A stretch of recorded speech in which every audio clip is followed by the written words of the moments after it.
So here is a standard traditional lamp. It's a modern portable lamp.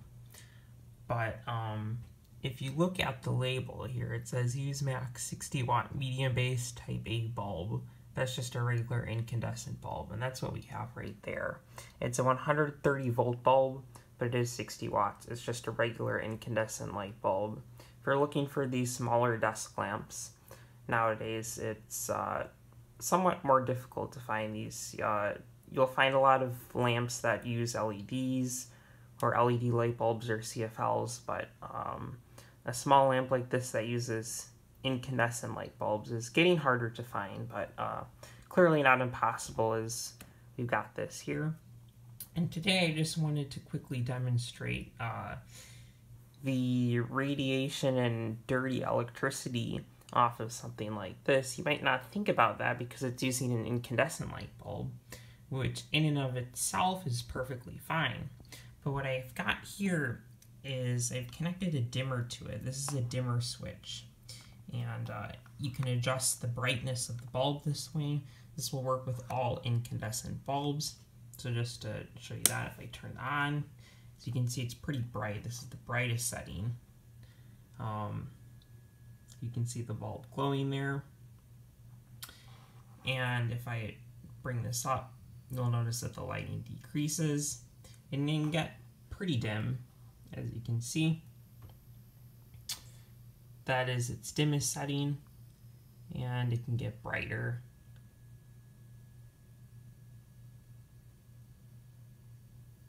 And I'll slowly dim this again.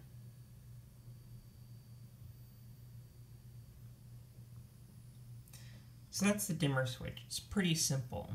The way it works is you plug your lamp into, this is just the control unit, but you plug it into the socket that this connects to, and this will basically just adjust the voltage and the current that is going to the lamp.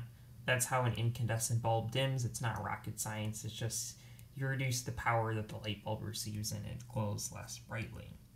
But something you might not think about when using one of these units is the dirty electricity and some of the other invisible artifacts that you might not notice typically when using one of these. So I've got this on at a somewhat medium setting, and I've got this handy dandy cornet meter again. So if I turn it on and power it up, and it's in the RF mode right now, and if I bring this near the dimmer switch, you don't see anything particularly exciting. I can bring this away a little bit, and doesn't really look like the dimmer switch has any particular excessive RF output, which kind of makes sense. You wouldn't expect there to be. There's nothing wireless in here or anything. But this has a number of other modes which I typically don't use. But if I toggle to the, I think this might be the magnetic field mode. I'll have to check the manual. But if I bring that near here, we're at about 1.1, and if I take it away, we do see that it does significantly decrease. And if I take it in some other directions, we notice the same thing. So I can go in this direction, and again we see that it tends to decrease.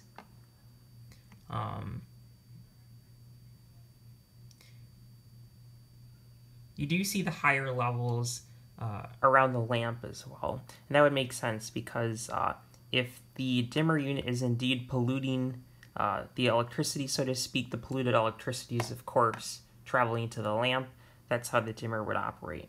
So, and right here next to the dimmer switch itself, right on this side in particular, we do see some pretty high levels. And I think this is, well, actually, my bad. This appears to be low frequency radiation, as you can see. I think that's measured in microteslas, but it does say LF there. Now let me switch to the next mode. Oops, that was the power button. I'm not sure why I did that. So here it's at RF again. And once the display brightens down a little bit, you can see this is milliwatts per square meter, megahertz. This is RF, that's where we started. Here's LF again, measuring in microtesla. And we see some much higher readings near the dimmer switch than further away from the dimmer switch. And now, you can see that was pretty high right there, up to 27, wow. And that's if we stick it basically right on the thing.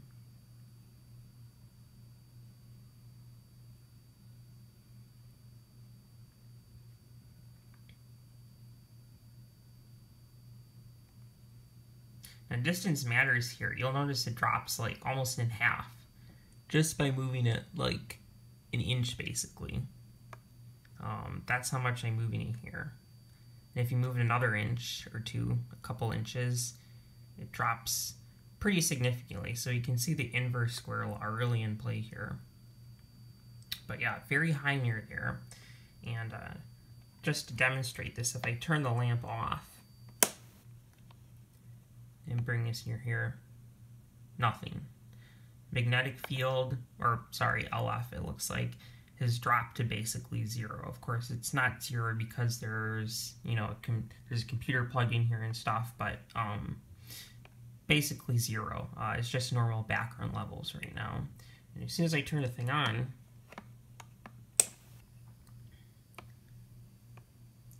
we can see that it spikes up significantly. So it's indeed caused by not the lamp necessarily, but the dimmer. Because we notice these high levels around here. Now if I switch to the next mode, this is a slightly different mode. It still says LF. This is measuring in microtesla, but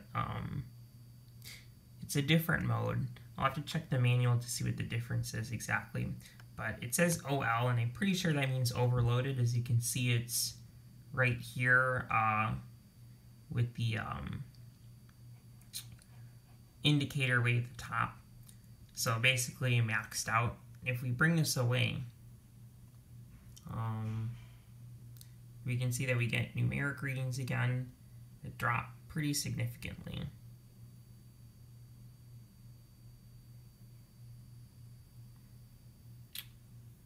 But yeah, it's basically overloaded at max readings when we're next to the thing. Again, if we turn it off, now you don't notice that anymore. And as you can see by the graph over time right there of history, that was when we turned it off, and now it's down to fairly, I wouldn't say low, but much lower levels than we were seeing before.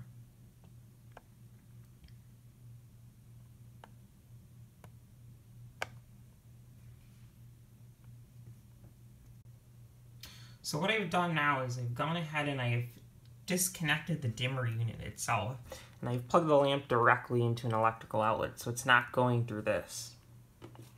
And so I'll bring my meter up here again, and it's in RF mode, of course, by default. I will toggle it to LF. I've actually pulled up the manual here now, and so this is right from the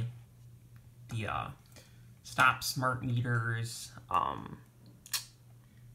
Cornet ED88T guide, and it shows you the different modes here. So it has two low frequency magnetic fields modes.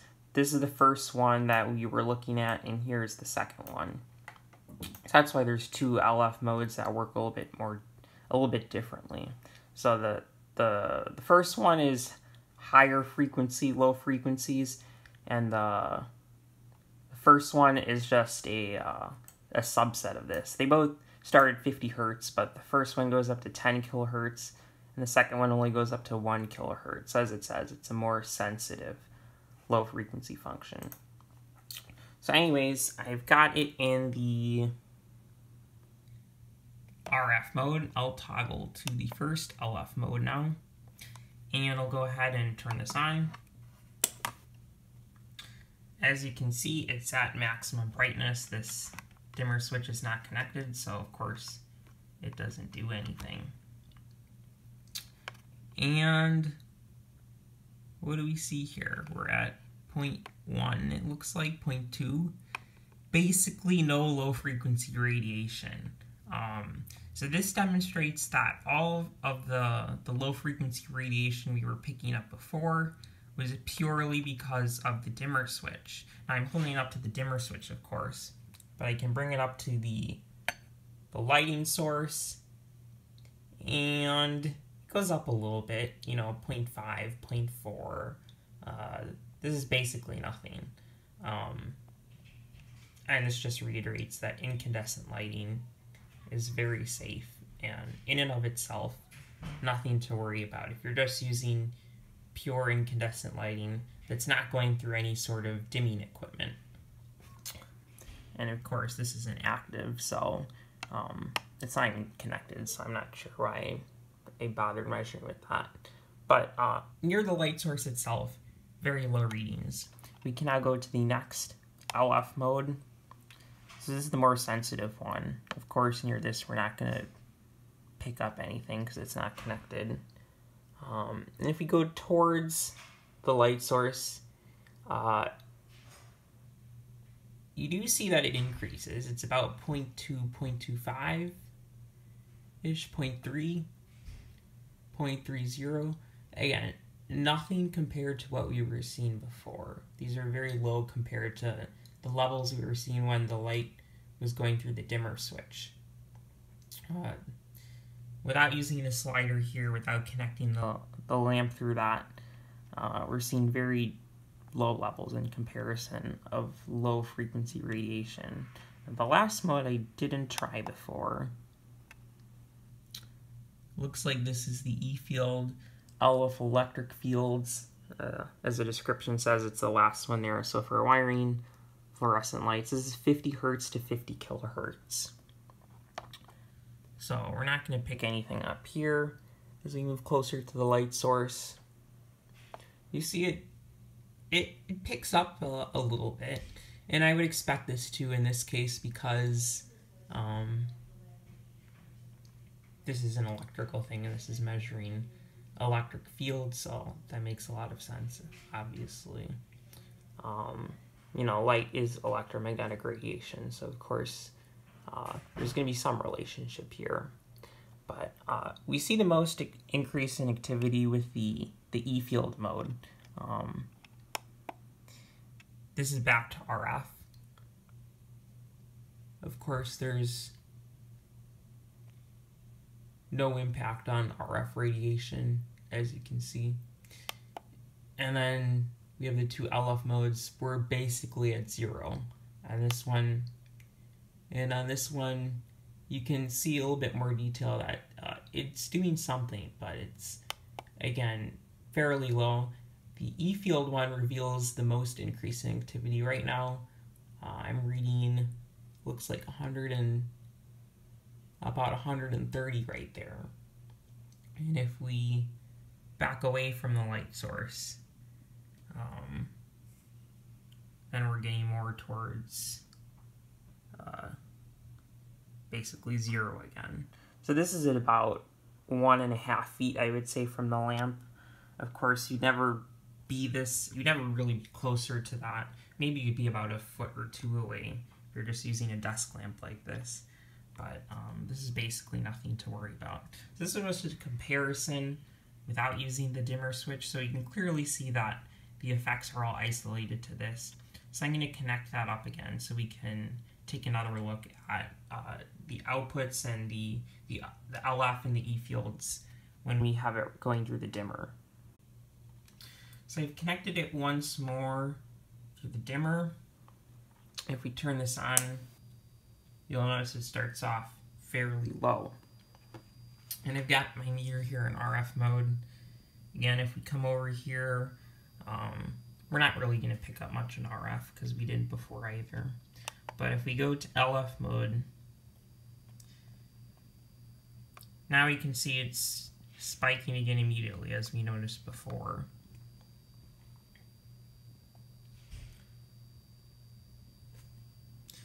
And you see the biggest spikes near the dimming source itself, since that's all in here. If we actually dim it while we're using it,